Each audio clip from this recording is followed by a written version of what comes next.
La medicina actual se tiene que basar sin duda en tres pilares desde mi punto de vista: conocimiento, infraestructura y tecnología. La inteligencia artificial diagnostica con mayor certeza que un grupo de radiólogos expertos ciertos nódulos pulmonares. No es que sepa medicina, es que sabe diagnosticar patrones a través de las imágenes, ¿no? El robot y la inteligencia artificial va a democratizar la medicina. Eso va a hacer que la medicina esté al alcance de un abanico de población mucho más amplia y más barata. Va a llegar el momento en que el robot ya no va a necesitar al cirujano. El cirujano lo que va a hacer es dictar una bitácora quirúrgica para que el robot la desempeñe por sí solo. Esto es Equilibrio Empresarial. Hablaremos de técnicas de motivación y consejos para tener una mejor salud física y mental. Yo soy José Antonio Rivera y podrás encontrarme en mis redes sociales como José Antonio Rivera B.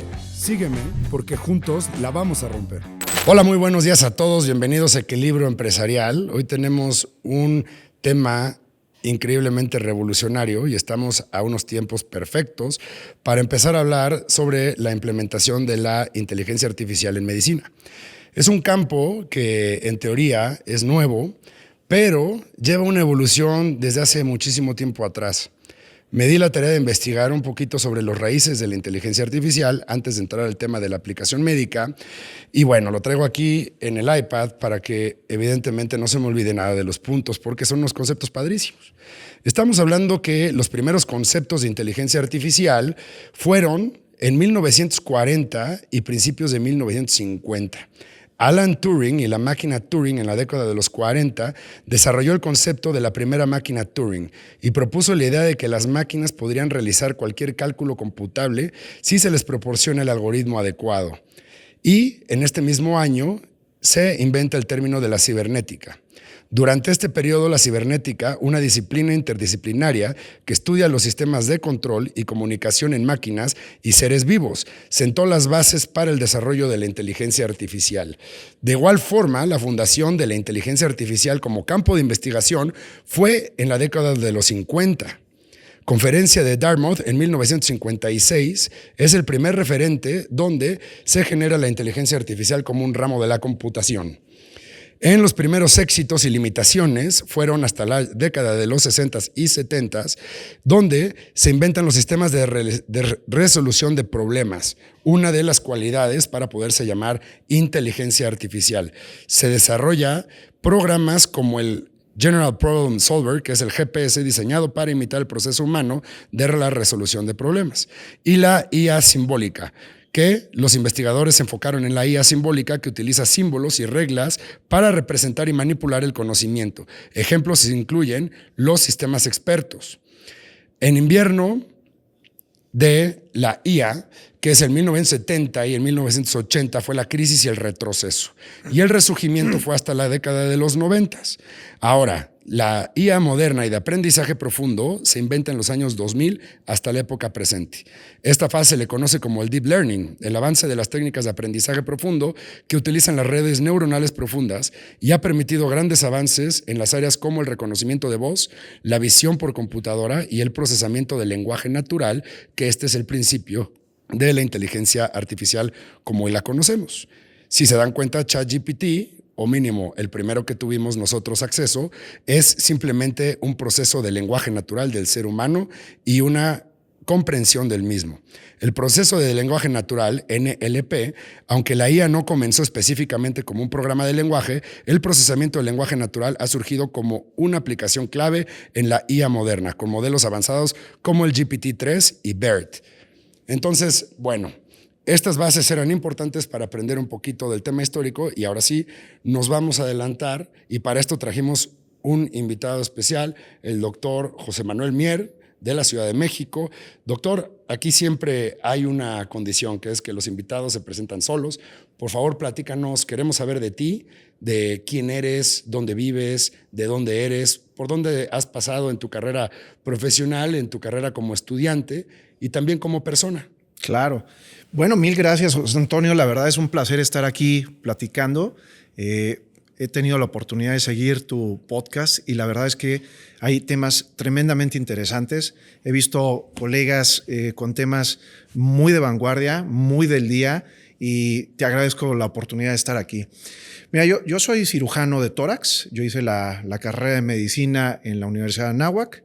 Luego hice cirugía general en el Hospital Español, me titulé por la UNAM. Y después hice cirugía de tórax en Madrid. En Madrid también, a la vez de hacer la especialidad de tórax, hice el doctorado en medicina y cirugía en la Universidad de Alcalá de Henares, allá donde se entregan los premios Cervantes.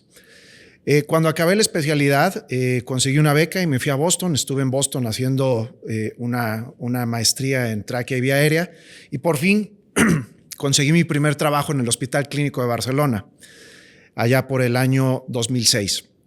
En Barcelona estuve hasta el año 2000, casi hasta finales del 2012, cuando fue el Instituto Nacional de Enfermedades Respiratorias aquí en México que me repatrió a México para implementar los programas de cirugía de mínima invasión en el INER, comprar las torres, el instrumental, etcétera, y empezar a promover las primeras cirugías de mínima invasión en México. Tuvimos la oportunidad de hacer la primer lobectomía, la primer neumonectomía, el primer tumor de mediastino por mínima invasión. Y bueno, pues fue una etapa bonita que duró 4 años. Posterior a eso, arrancamos la cirugía robótica, tanto en la medicina pública mexicana como en la privada. La primer cirugía robótica de tórax en México la realizamos en un medio privado en junio del 2017 y unos meses después la pudimos hacer en el Hospital Regional del Estado de México. Operamos un tumor de mediastino. Fueron las 2 primeras veces que arrancamos esto de la cirugía robótica. A mí siempre me ha gustado mucho la vanguardia. Creo que la medicina de mínima invasión es lo de hoy, que la cirugía robótica es lo de hoy, que a las personas, a nuestros pacientes, no les debemos de ofrecer menos que la máxima vanguardia que hay, porque a veces la gente cree que esto es muy caro, que está inalcanzable, pero quiero que sepan que ya en México la cirugía robótica es real, tanto en la medicina pública como en la privada. Entonces, este ha sido un poco mi recorrido en este tema. Hoy en día, pues, la medicina está viva. Lo que aprendimos hace 20 y tantos años en la carrera, hoy pues nos sirve de bases, pero sin duda ha evolucionado y lo que aprendimos entonces no es lo que debemos de ofrecerle hoy a los pacientes. Y en esta constante renovación de conocimiento, pues es que estamos hoy en esto de la inteligencia artificial, ¿no? Oye, doctor, platícame un poquito porque aquí nos escuchan de todos lados y de todas las profesiones. Sí. Platícame qué es un cirujano de tórax. Bueno, los cirujanos de tórax esencialmente nos dedicamos a tratar las patologías que están intratorácicas, es decir, de los órganos intratorácicos. Mayoritariamente lo que hacemos es patología oncológica y dentro de la oncología el cáncer de pulmón. El cáncer de pulmón hoy en día representa el 18% de toda la mortalidad por cáncer en el mundo. Entonces, mayoritariamente es lo que atendemos, cáncer de pulmón. Pero tenemos otros órganos que se afectan también, como el cáncer de esófago, de tráquea, los tumores del mediastino. El mediastino es esta región comprendida entre pulmón y pulmón, donde está el corazón, la tráquea, el esófago, etcétera. Pero ahí crecen tumores de manera muy, muy importante y no de manera infrecuente. Entonces, eso también lo tratamos nosotros. Y también hacemos patología benigna. Dentro de la patología benigna, pues tenemos, por ejemplo, las malformaciones de tórax que afectan muchísimo a adolescentes y a niños, el pecho hundido, el pecho salido, ¿sí?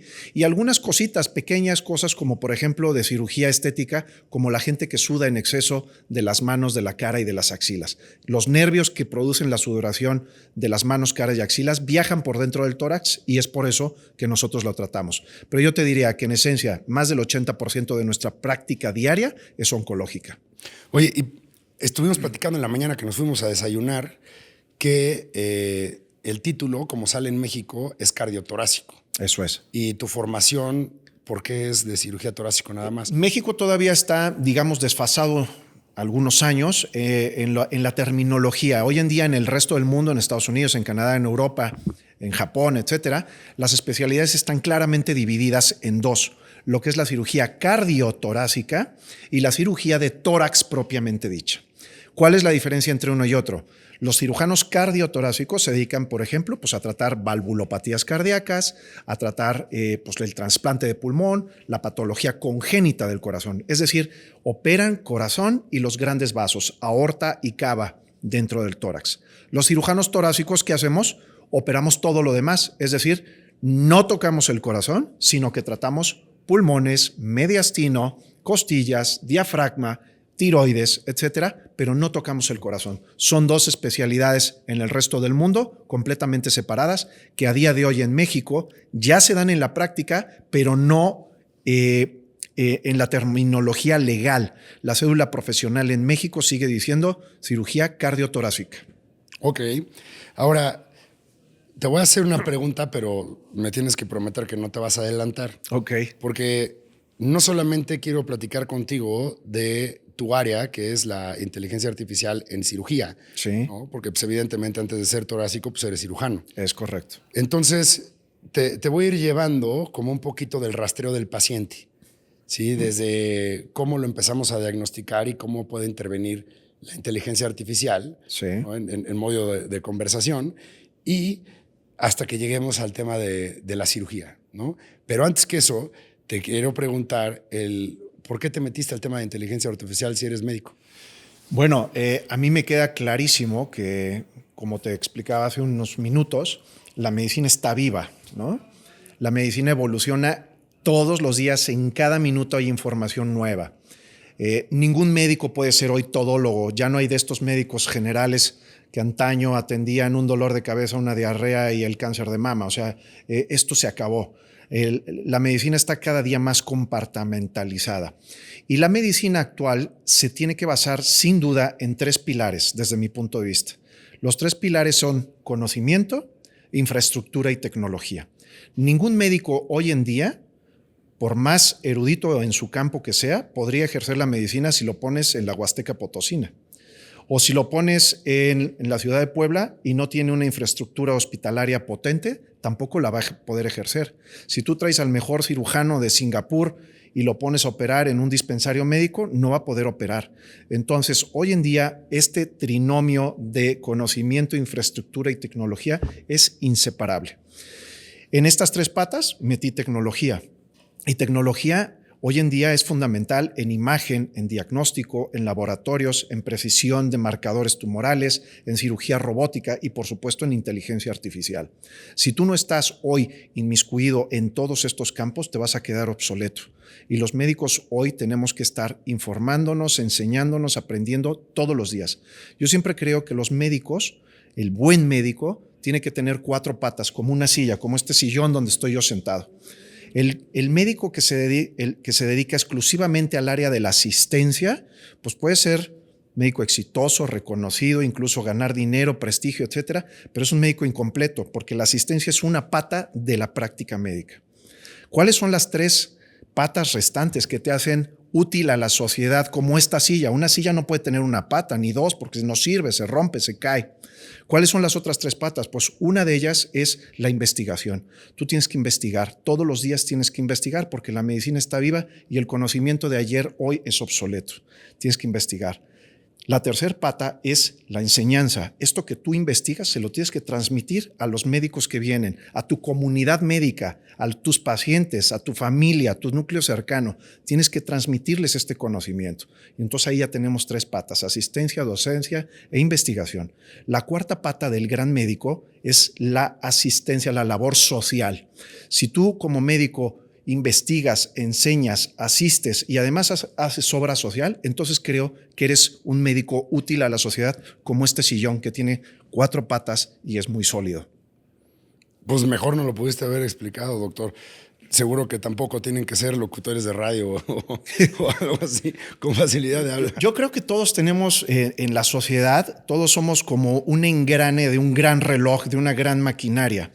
Entonces el comunicador es un engrane, el médico es un engrane, el arquitecto es un engrane, la señora que vende periódicos es un engrane. Todos somos un engrane de una maquinaria social que en función de que nosotros hagamos bien nuestra labor, entonces hacemos que esa máquina funcione de la mejor manera. Entonces a mí no me gusta menospreciar ni vanagloriar a X o Y profesional. Creo que todos cumplimos una función importante dentro de esa maquinaria social. Totalmente de acuerdo contigo. Dicen que un buen líder primero tiene que tener un buen mensaje y luego saber comunicarlo Y tercero, conocer sus canales de cómo comunicarlo, ¿no? Totalmente de acuerdo. Eso es, las personas que andan comunicando 100 cosas diferentes, pues no están jalando. Totalmente de acuerdo. Ahora, entrando al tema, doctor, otra vez de inteligencia artificial, ¿qué has visto? Porque evidentemente lo has estado investigando, vi que tienes más de 60 participaciones en temas de investigación, que participas en diferentes revistas como lo es Forbes y como lo son ya otras más científicamente dedicadas a la medicina. ¿Qué te has dado cuenta que hay o existe o se está desarrollando de la inteligencia artificial de medicina de primer contacto? Vamos a llamarle urgencias o lo que tienen en Estados Unidos este espécimen de médicos familiares. Sí, de hecho, una de las cosas que yo creo que va a suceder es que todos vamos a tener un médico en el teléfono. Todo el mundo va a tener un médico general en su teléfono y que lo vamos a gestionar nosotros mismos. ¿Cómo? Pues a través de inteligencia artificial. Tú vas a tener una aplicación en tu teléfono donde por comandos de voz incluso tú le vas a poder hablar a tu teléfono y decirle, ¿sabes qué? Hoy me siento mal, siento taquicardia, me duele la cabeza, estoy mareado, no comí bien, me veo pálido, etcétera. El mismo aparato, a través de sensores infrarrojos y de otro tipo de tecnologías, va a poder tomar tu presión, tu frecuencia cardíaca, va a poder revisar tus pupilas, va a poder tomar la temperatura de tu piel y entonces a través de eso te va a emitir un diagnóstico que a través de esta inteligencia artificial puede ser incluso muy, muy, muy certero.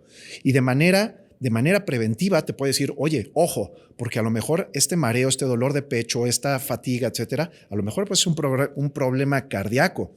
Yo te recomendaría que acudieras a un servicio de urgencias lo antes posible.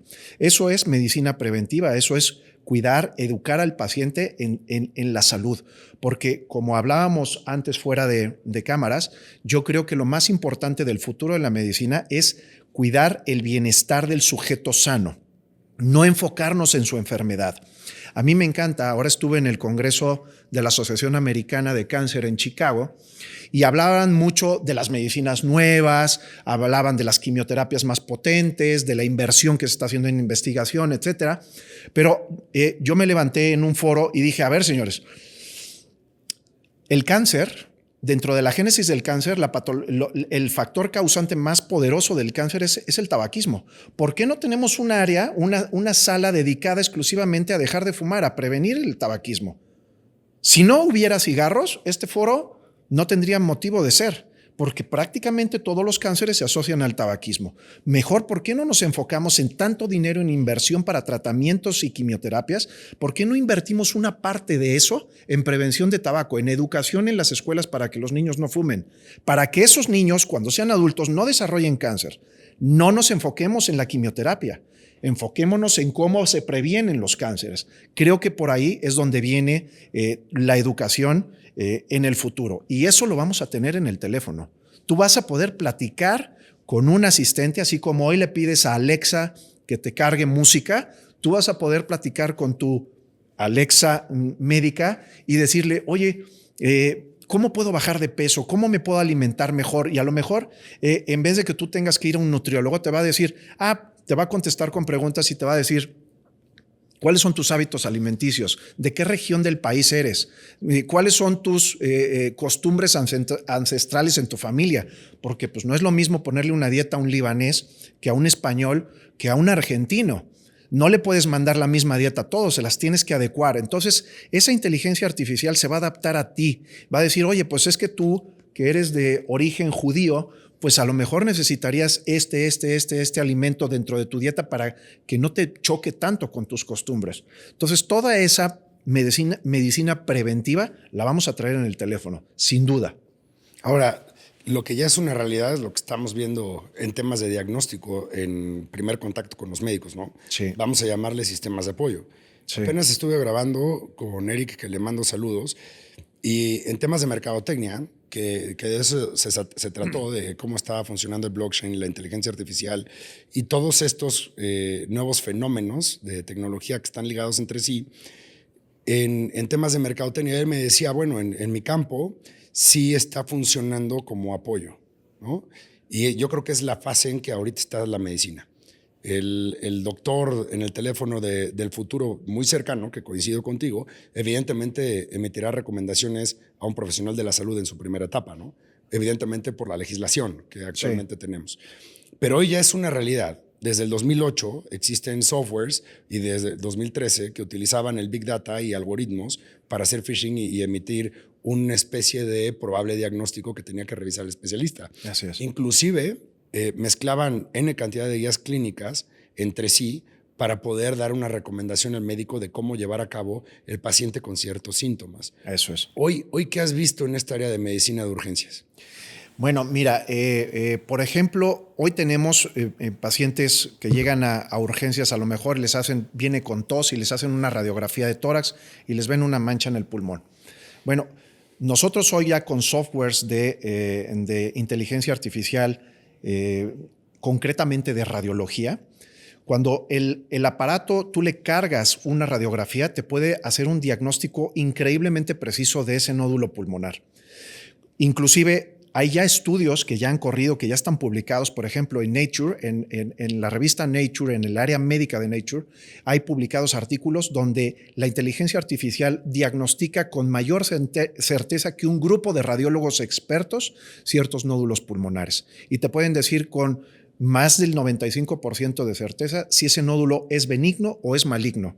Y si es maligno, te pueden decir incluso la etapa clínica en la que se encuentra, si es etapa 1, 2, 3 o 4. Entonces, esto sin duda ya está, ya existe. Ya hay hospitales en Basilea, en Suiza, en Singapur, en Japón, en China, en Estados Unidos, en muchos lugares de Europa que ya los están utilizando. Aquí en México incluso ya hay algunos hospitales que tienen algunos, todavía siento yo, básicos comparativamente hablando con los otros que acabo de mencionar, pero que ya empieza a haber. Y creo que esto es muy bueno porque pues, es lo de hoy. Insisto, lo que si tú no aplicas la tecnología a la infraestructura de tu hospital y se lo enseñas a tus médicos, estás faltando a las 3 patas de la medicina, que insisto son conocimiento, infraestructura y tecnología. Totalmente de acuerdo contigo, Doc. Para los que nos escuchan, cuando estamos hablando de una malformación o vamos a hablar específicamente de un tumor, un nódulo que puede ser benigno, evidentemente lo que la inteligencia artificial ha desarrollado más en sus habilidades es la identificación de patrones. Como lo platiqué en un principio, hay patrones en el lenguaje, que es ChatGPT-3, que utiliza toda la información que existe en línea, pero también hay la identificación de patrones de estos nódulos, porque los nódulos benignos y malignos tienen ciertas anatomías distintas, ¿cierto o falso, Doc? Es correcto. Entonces, lo que hace estas tecnologías es identificar la probabilidad de que sea benigno y la probabilidad de que sea maligno, y lo hace con una certeza increíble debido a que la información y los parámetros los está aprendiendo de miles de millones de estudios que fueron diagnosticados de una forma correcta. Entonces, no es que sepa medicina, es que sabe diagnosticar patrones a través de las imágenes, ¿no? Sí. Pero ahorita lo que ya no estamos viendo es que eso era el Big Data y eso era la explotación de información. Sí. Lo que hoy está pasando con la inteligencia artificial es que tiene la denominación y la diferenciación que tiene autoaprendizaje. Es correcto. Y esto funciona, que a mí me gustaría explicárselo un poco a la gente que nos está escuchando para que lo entiendan muy bien. ¿Cómo aprende la máquina? Hay una cosa que se llama el Learning Machine, y el Learning Machine lo que se alimenta es de redes neuronales. ¿Por qué se le llama redes neuronales? Porque funciona como las neuronas de nuestra cerebro. Una neurona normal, para que nos entiendan, puede tener hasta 10,000 conexiones con otras neuronas. Una neurona de inteligencia artificial puede tener billones con B, billones de conexiones neuronales. Entonces, es incluso superior a una neurona de nuestro cerebro.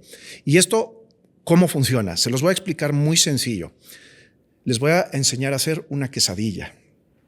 Una quesadilla, en esencia, es una tortilla con queso fundido, ¿sí? Entonces, en una neurona de nosotros, podríamos decir, ¿cómo se hace una quesadilla? Le pones queso a una tortilla y la calientas para que se funda. Punto. Eso es. Los chilangos piensan diferente. Es correcto, sí. Pero ahora, al deep learning, tú le podrías decir, oye, la quesadilla se hace en una sartén o en un comal con gas, con fuego. Ok, Pero al Deep Learning alguien podría sugerirle que la quesadilla si la haces con una tortilla a mano y la haces en un comal con carbón, sabe más rica. Y también le puedes sugerir que si además le ponen salsa molcajeteada, sabe mejor.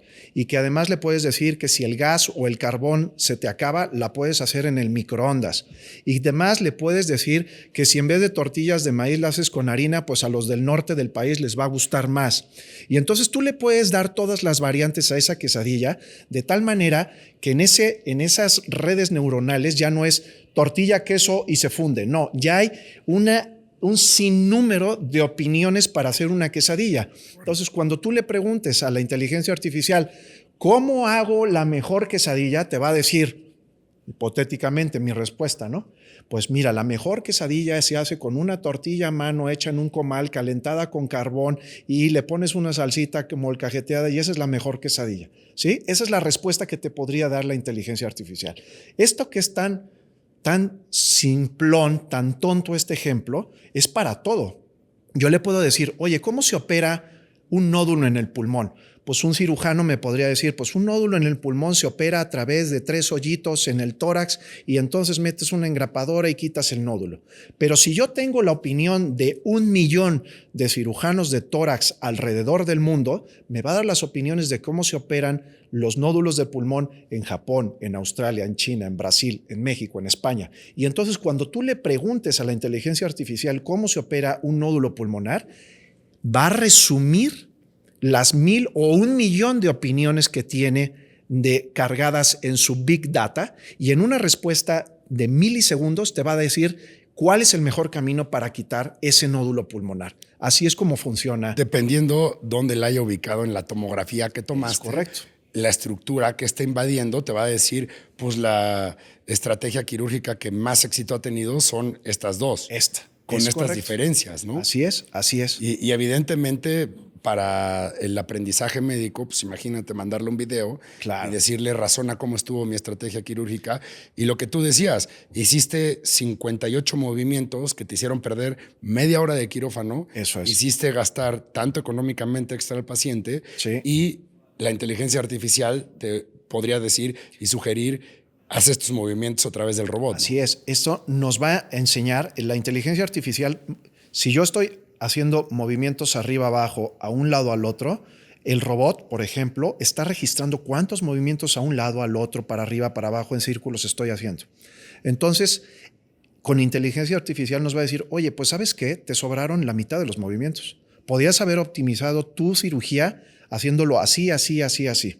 Y entonces, cuando tú acabes la cirugía, unos minutos después, tú puedes leer tu cirugía, tu cinética de movimientos y puedes aprender y decir, caramba, pues tienes razón, yo podía haber hecho esto y esto.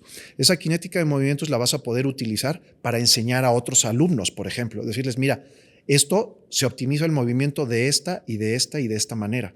Incluso puede llegar a ser un método de evaluación de skills a la hora de que tú quieras recertificar a cierto especialista. Los amigos que nos están escuchando a lo mejor no saben que los especialistas en México cada 5 años tenemos que renovar la licencia de especialista.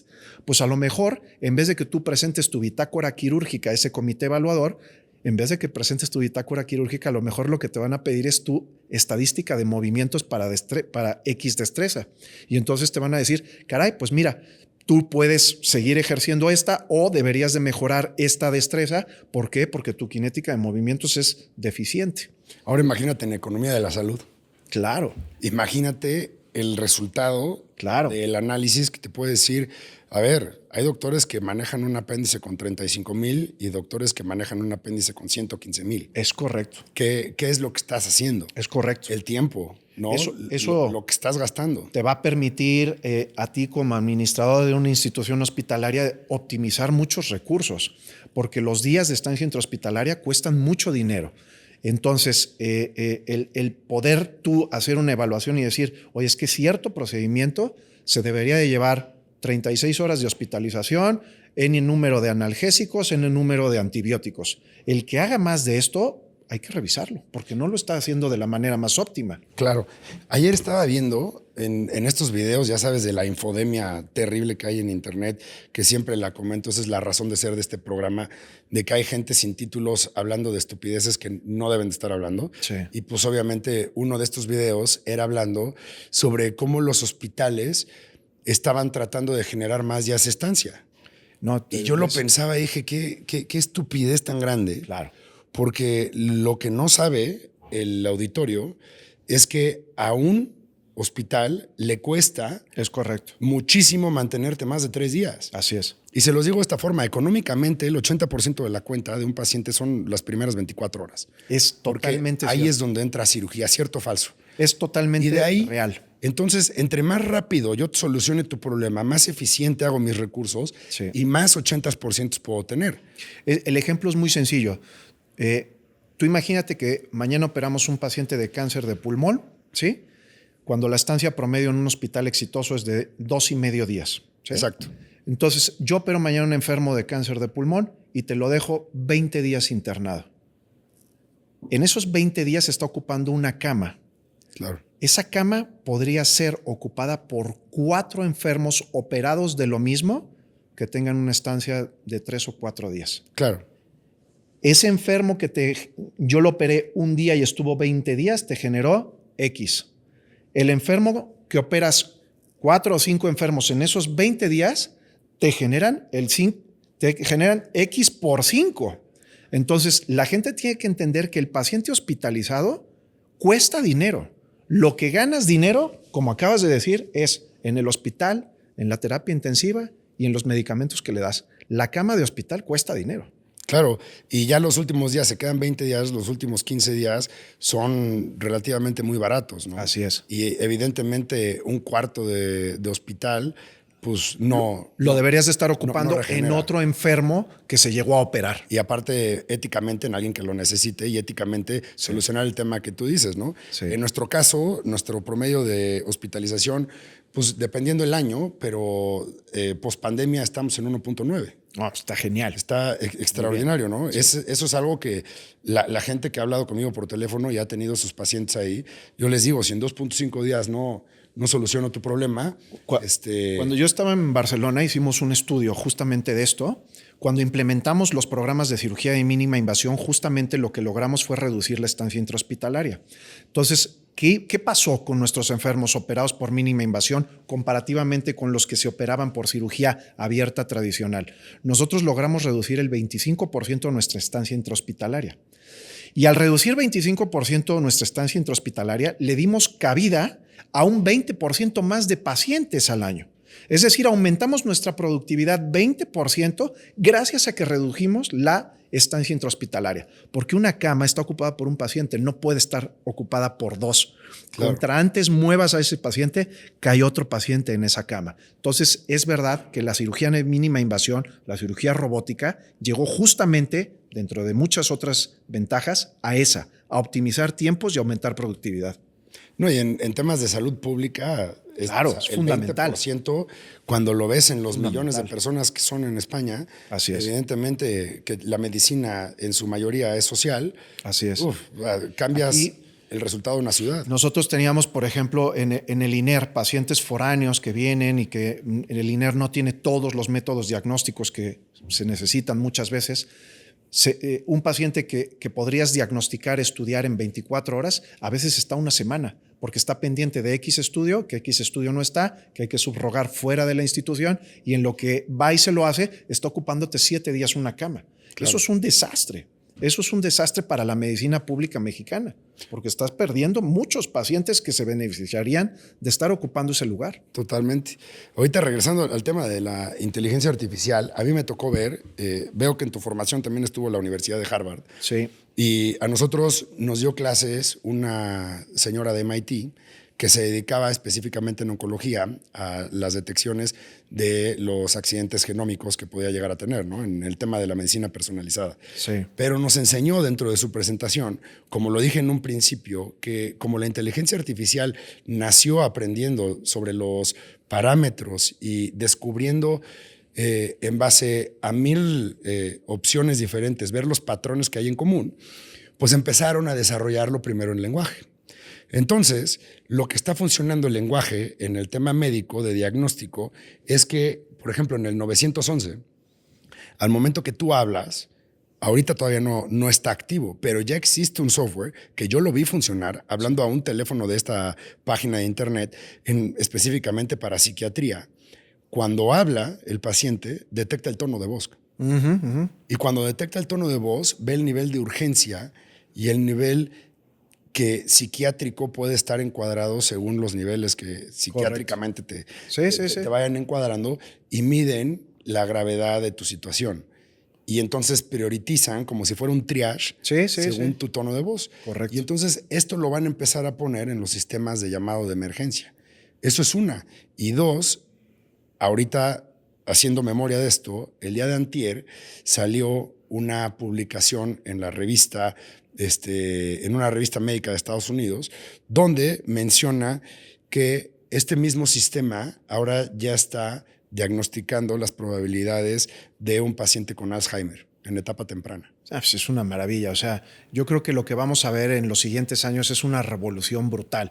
O sea, nuestra generación, mi generación, que todavía fuimos de los antiguos, de los analógicos y ahora pasamos a lo digital y nos ha parecido que esto pasó en 2 días y en realidad ha pasado en 50 años.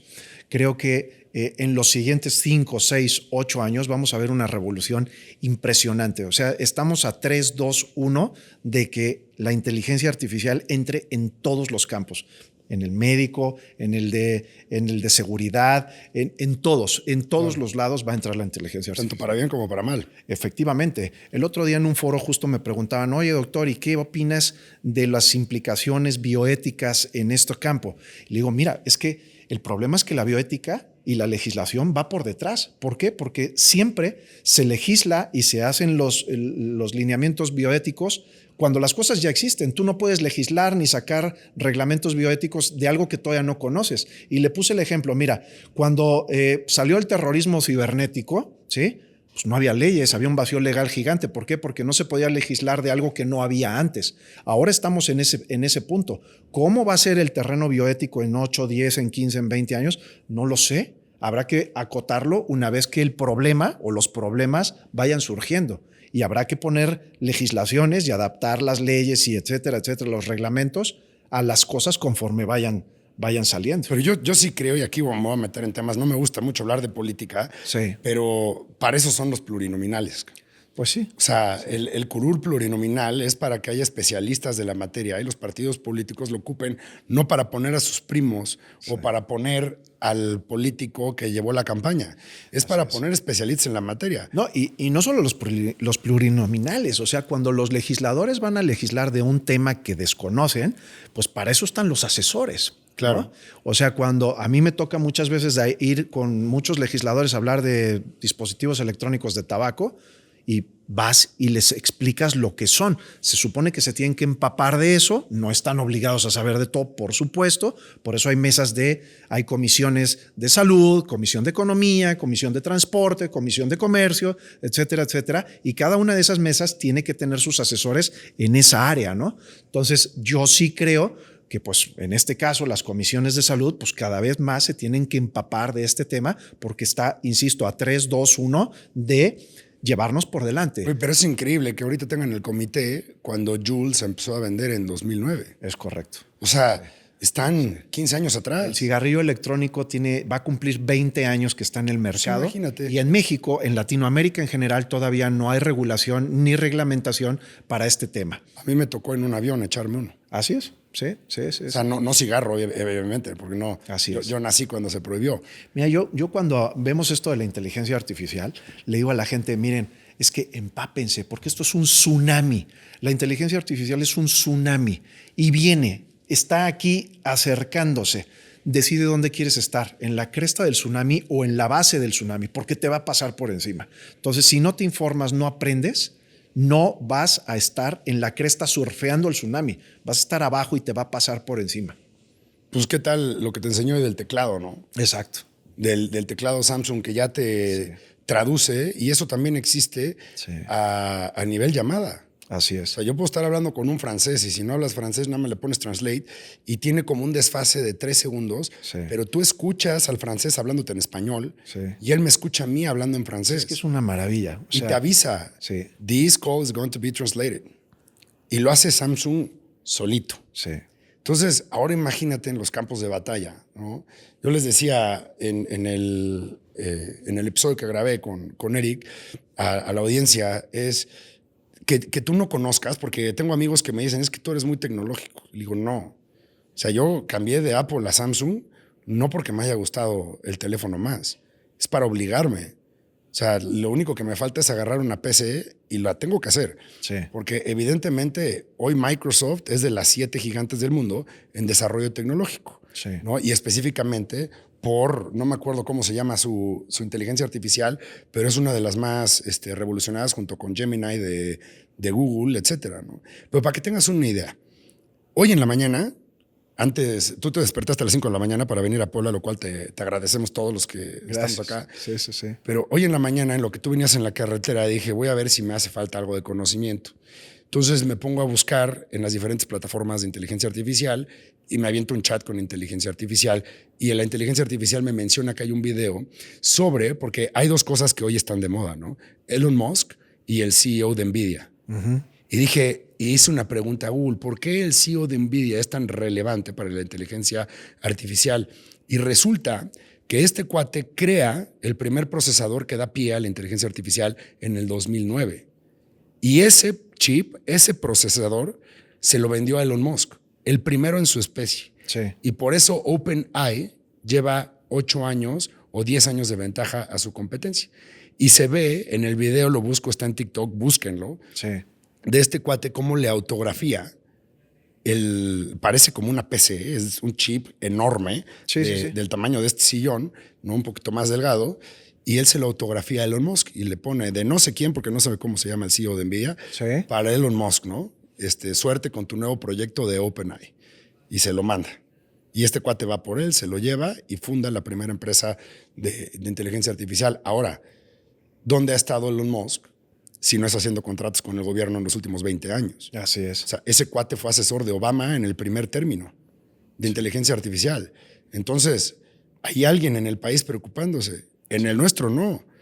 Sí, la verdad es que yo creo que nuestro país tiene grandes problemas que solucionar, problemas muy urgentes, ¿sí? Problemas de educación, problemas de seguridad, problemas de alimentación, tiene problemas muy serios y desafortunadamente estos problemas, estas cosas que ya están aquí, que ya están en otros países, ya están en boga de todos, se quedan en el tintero porque hay urgencias básicas tremendas, ¿no?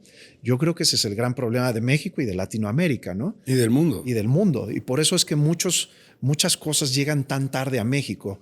Hablando, por ejemplo, de esto del cigarro electrónico, México sigue con una prohibición y Latinoamérica sin ninguna regulación para estos dispositivos electrónicos, cuando, por ejemplo, Reino Unido, Nueva Zelanda, Suecia, etcétera, tienen más de 15 años con estos dispositivos regulados y ya empiezan a ver los frutos. Te pongo un ejemplo. Por ejemplo, la Unión Europea tiene un 27% de fumadores adultos. En promedio, el país que más tiene es Polonia, donde fuma el 36%, y Suecia, donde fuma el 5%. ¿Por qué Suecia fuma el 5%? Porque metieron dispositivos electrónicos hace 15 años. Y hoy en día ya ven los frutos de esto. El país que menos cáncer de pulmón y EPOC tiene de la tierra es Suecia, porque ya no fuman. Eso que ya ocurrió en Suecia hace 15 años, en México ni siquiera está regulado. Oye, pero ¿qué no se supone que son más adictivos? ¿El qué? ¿El vape? No, a ver, lo que es adictivo tanto en el cigarro como en los vapes es la nicotina. Correcto. Y depende de la concentración que tienen. La nicotina no causa cáncer, la nicotina no mata, simplemente te causa la adicción a ese producto. Cuando tú examinas lo que se genera por la combustión del cigarrillo, el cigarrillo, cuando tú fumas, emite un humo y ese humo lleva 7,000 sustancias sólidas tóxicas para el organismo. El vaporizador tiene 95% menos de esas sustancias. Entonces, pues es... El vaporizador regulado. Regulado, claro, el regulado. Porque aquí tenemos el problema que al no ser regulado son mercado negro. Aquí hay un y mercado. Sepa Dios que hay. Ese es el grandísimo problema, que en México al no haber regulación, los productos son de dudosa procedencia, los líquidos con los que se alimentan estos dispositivos no sabemos cómo los hicieron, entonces son un peligro para la salud. ¿Por qué? Porque no hay regulación y además pues está abriendo un campo al mercado negro que lo vende indiscriminadamente y al no haber regulación no hay supervisión y por lo tanto se lo están vendiendo a menores de edad, cosa que en los países donde está regulado no ocurre. Entonces es un desastre. Aquí en Puebla hay vending machines. Claro. Que la gente se da cuenta y sabe que existe, pero nadie los frena. Eso yo te diría que tiene una explicación muy sencilla. Una vending machine de cigarros electrónicos genera $20,000 en promedio mensuales. Wow. Tú dices, ¿cómo puede ser que una vending machine venda dispositivos electrónicos si están prohibidos por Cofepris? ¿Por qué no viene Cofepris, precinta esa máquina y decomisa el producto? Pues porque ahí hay un negocio que alguien se está llevando. $20,000 mensuales es mucho dinero. Sí. Ese negocio pues, se lo han dado al crimen organizado. Totalmente. El crimen organizado es los que hoy importan y distribuyen los cigarros electrónicos en México. ¿Por qué? Porque no hay regulación. Y de entrada los vapes empezaron para la marihuana, ¿no? Hace los muchos vapes, años. el vape en esencia se inventa en China hace 20 años y se inventa con un noble propósito, que era el de migrar a los fumadores adultos a un dispositivo menos malo. Ese es el cómo nace el dispositivo electrónico y como hoy se aplica en los países donde está regulado. Reino Unido, que es el pionero en la regulación de dispositivos electrónicos, ha disminuido su tasa de fumadores del 27% hace 20 años a un 6-7% actualmente. Nueva Zelanda, que lo implementó hace más de 10 años, va a ser el primer país de la Tierra en 2030 donde ya no se vendan cigarrillos. Así de importante está siendo el avance de los cigarros electrónicos en contra del tabaco. Eso nos va a llegar a Latinoamérica en 10 o 15 años más. ¿Por qué? Porque vamos tarde en todo. Y este es un ejemplo de lo que nos va a pasar en inteligencia artificial. Igual, los quirófanos inteligentes que ya hay en Singapur, en China, en Basilea, en Suiza, etcétera, van a tardar 15 años en llegar a México, muy probablemente. Claro. Sí, en Estados Unidos hay veces que te cuesta trabajo verlos. Así es. No están en todos lados, ¿no? Así es. Y uno pensaría que en Miami, ¿no? Están en pueblitos como Naples, donde hay viejitos, donde están patrocinando la lana de los hospitales. Así es. La gente retirada, ¿no? Casualmente es algo en común que ahorita platicaste que también pasaba en Barcelona, ¿no? Sí. Oye, y regresando a esto, ahora, ¿cómo te imaginas tú tu planeación quirúrgica en el 2030? Bueno, es muy sencillo. Todo va por cirugía robótica y por inteligencia artificial.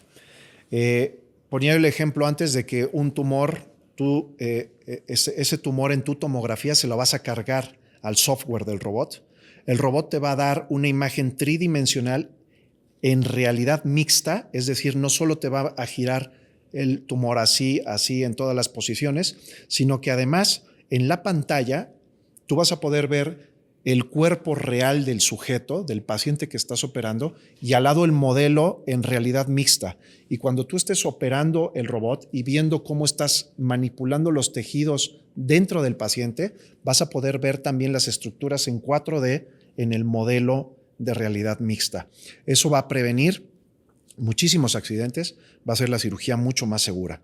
Y todavía más allá, esto con la cinética de movimientos que mencionábamos antes, va a llegar el momento en que el robot ya no va a necesitar al cirujano. El cirujano lo que va a hacer es dictar una bitácora quirúrgica para que el robot la desempeñe por sí solo. Esto es importante que la gente sepa que el robot Da Vinci que tenemos hoy no es un robot, es un testigo. ¿Testigo por qué? Porque reproduce mis movimientos, pero no opera por sí solo, no piensa y no decide. El robot del futuro sí va a pensar y va a decidir cómo hacer las cosas, porque los instrumentos van a tener, por ejemplo, transductores ultrasónicos en la punta. Y si yo le digo al robot, córtame por aquí derecho, va a poder tener la capacidad de decir, ojo, no, esto no lo debería de cortar porque es una arteria. Entonces se va a detener. Eso es inteligencia artificial. Y te va a proponer a ti, cirujano, te va a decir, oye, es que yo creo que debería de girar 90 grados, pasar así y pelarlo por atrás y avanzar. Eso es inteligencia artificial. Eso es lo que va a hacer el robot en unos pocos años. ¿Y cuál va a ser el papel del cirujano? Aceptar o no las sugerencias del robot o sugerir otras en un determinado momento. Entonces, esto va a ser muy bueno. Uno, porque va a unificar la calidad de la cirugía. este gap que hay actual entre los grandísimos cirujanos, los cirujanos mediocres y los cirujanos muy malos, lo va a disminuir porque el robot va a tener un estándar de calidad muy uniforme, va a operar con estándares de calidad muy parecidos en todos lados. Y otra cosa muy interesante que va a hacer el robot y la inteligencia artificial unidas es que va a democratizar la medicina. Y cuando digo democratizar, ¿a qué me refiero? Hoy en día los robots están en algunos centros públicos y privados con una gran cantidad de ingresos que se pueden permitir comprar un robot y tener una plantilla muy amplia de cirujanos que lo van a utilizar. Pero hoy en día esto no beneficia a los rincones más perdidos del país. O sea, alguien en la Huasteca Potosina no se beneficia de este robot, ni en la Sierra de Guerrero, ni en Oaxaca, ni en la Sierra de Tarahumara en Chihuahua. Esto no pasa. En cambio, en unos años, cuando el robot opere por sí solo, tú no puedes poner un hospital de tercer nivel en la Sierra de Guerrero. No la puedes poner. No puedes tener 70 especialistas en la Sierra de Guerrero para operar.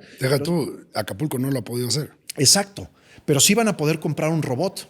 Claro. Y ese robot, a través de inteligencia artificial y con unos cuantos enfermeros que se lo pongan encima al paciente, ¿sí?, van a poder operar a ese sujeto a través de una supervisión, a lo mejor de un cirujano que está en la Ciudad de México o en Monterrey. ¿Sí?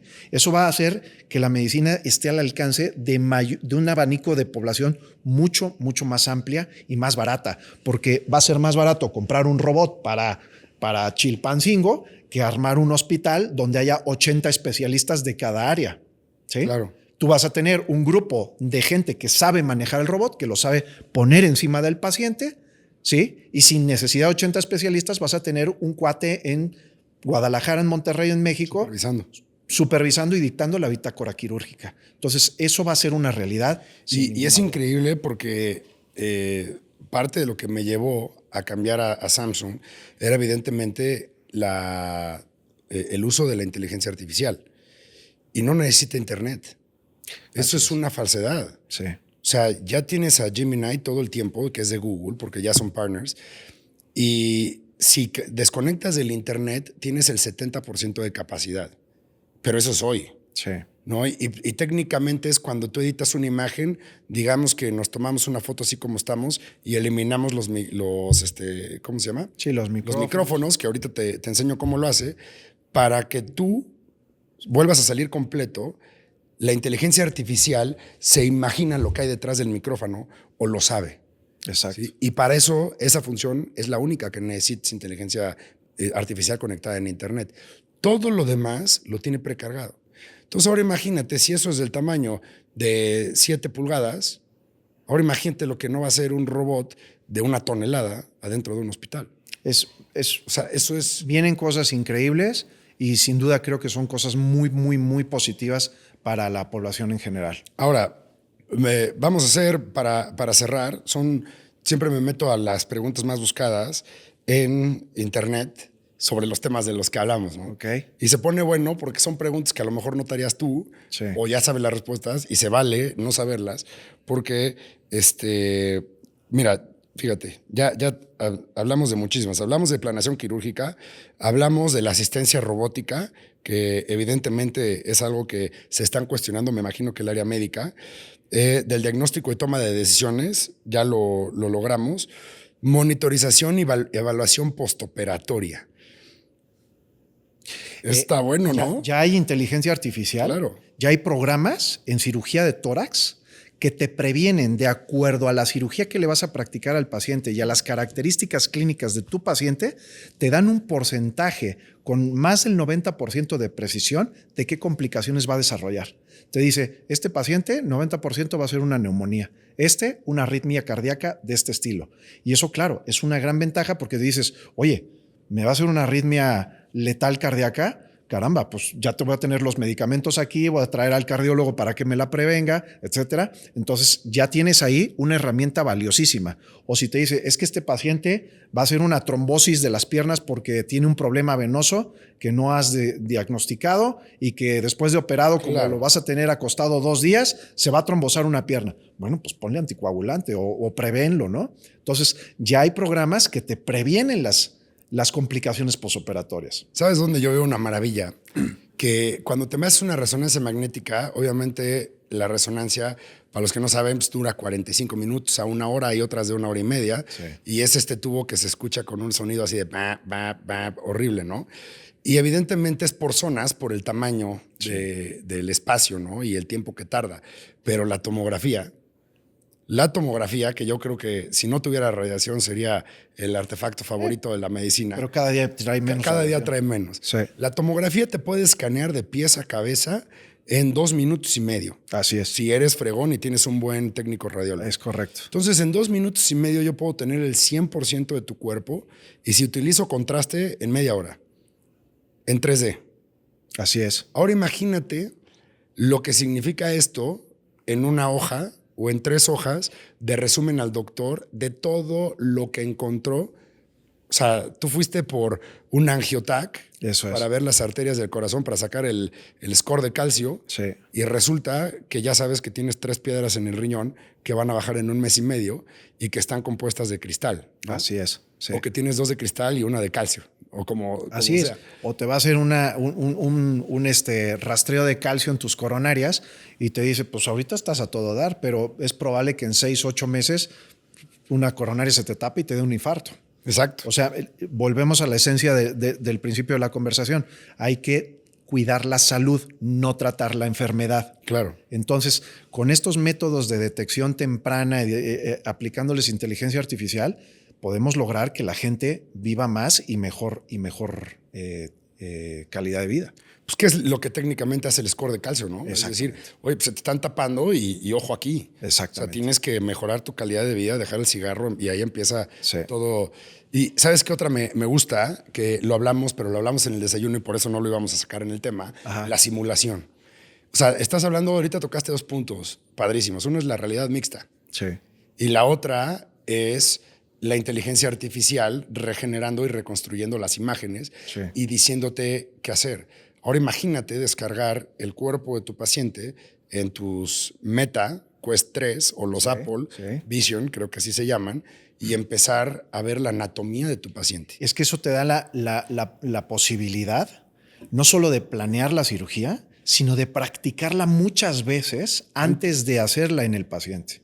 Imagínate que una cirugía compleja tú la puedas ensayar 10, 12, 15 veces antes y que la puedas ensayar junto con tu equipo de ayudantes. La probabilidad de que exista un accidente se disminuye de manera muy, muy importante. Aparte de que eso le da mucha seguridad al paciente, te va a dar una expertise gigante a ti y además la capacidad de enseñar a otros para que cuando esos otros que son más novatos lleguen a un paciente, traigan a lo mejor no muchos enfermos operados, pero sí muchas horas de simulador, Claro. que es lo que, por ejemplo, hoy piden las grandes aerolíneas para contratar un piloto. No te dicen, oiga, es que necesito que usted haya volado 20,000 horas este avión, pero sí te piden 20,000 horas de simulador. Claro. ¿Sí? Entonces, a lo mejor eso es lo que va a pasar en los hospitales del futuro. Te van a decir, oiga, usted, pues es que acabé la especialidad este año. Caramba, es que usted no tiene experiencia. Ojo, no tengo experiencia en muchos pacientes, pero tengo cientos o miles de horas de simulador en este ¿Qué procedimiento. pasa en el tema de pilotos, como dijiste, no? Es correcto. Oye, cuando estabas en Harvard, conociste el Boston Children, específicamente el espacio que tiene con Harvard, Sí. que está como en un piso 15, ¿no? En un edificio de oficinas. Sí. Y es toda la simulación. Que hoy en día, por ejemplo, el Boston Children, si van a operar un tumor de los que hablabas, que están entre las áreas del pulmón y la tráquea, no sé qué más haya por ahí, y el corazón, son tumores que tú extraes. Muy complejos. Que son muy complejos. Y en un niño, ¿no? O sea, pediátrico, pues aumenta la complejidad por el tamaño del tórax, ¿no? Es correcto. Entonces, estos cuates utilizan la inteligencia artificial para replicar con la tomografía el tumor y ese tumor lo imprimen en la 3D. cavidad de un dummy, en un robot. Es correcto. Y ese robot está conectado a una computadora donde está tu profesor. Así es. Entonces tú llegas como cirujano y tú tienes ese paciente. Y el profesor de mayor experiencia está en la computadora manejando el robot. Así es. Entonces, según tus movimientos que vas haciendo y según lo que vas cortando, el doctor, el mayor, le dice qué hacer Es al correcto. robot.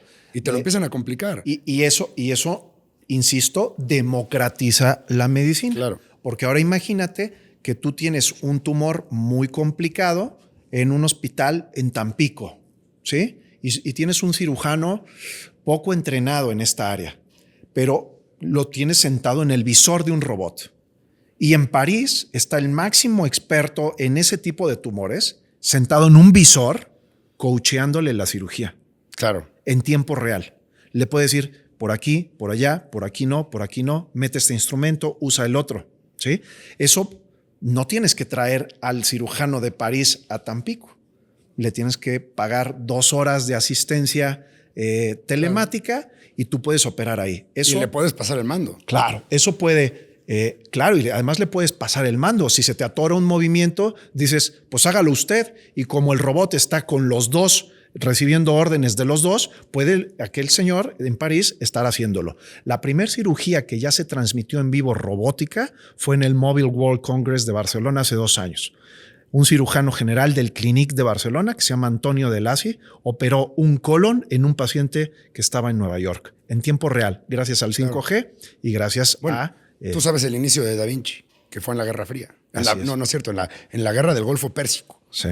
Donde en los barcos no había militares médicos. Entonces había un médico general y el torácico estaba en Nueva York. Así es. Y desde Nueva York con el internet, ¿qué fue el Golfo Pérsico? En los 90s, 80s, sepa Dios, ¿no? Así es. Pero bueno, en ese entonces, con ese internet de gubernamental, que así también empezó el internet, podía operar un doctor a kilómetros de distancia en un buque. Es correcto. Y la medicina de guerra tradicionalmente ha dado algunos de los mayores avances científicos.